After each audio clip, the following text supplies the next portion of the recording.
Dobrý večer. Zajtra musím zvolať Bezpečnostnú radu Slovenskej republiky, vládu a hovoriť s koaličnými partnermi.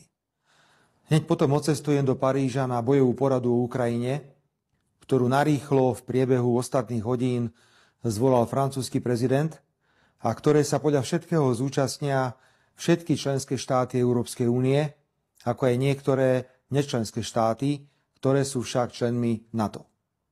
Dôvod porady je jasný. Včera som pri príležitosti druhého výročia vojny na Ukrajine povedal, že stratégia Západu vo vojne na Ukrajine zlyhala. A postavil som otázku, aká bude ďalšia reakcia Západu. Buď po A pôjde do totálnej eskalácie napätia a ďalšej bezhraničnej vojenskej a finančnej podpory Ukrajiny, hoci si uvedomuje, že o rok či dva budeme na tom istom mieste ako teraz. Alebo po B Západ predstaví zmysluplný mierový plán. Nebuďme naivní. Som presvedčený, že po A je správne.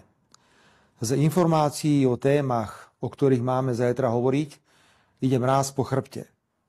Aj preto musím zajtra ráno hovoriť s bezpečnostnými, spravodajskými a politickými zložkami štátu. V jednej veci mám však úplne jasno. Aj keby ma mal môj postoj stáť funkciu predsedu vlády, urobím všetko, aby som zabránil priamej účasti slovenských vojakov vo vojne na Ukrajine.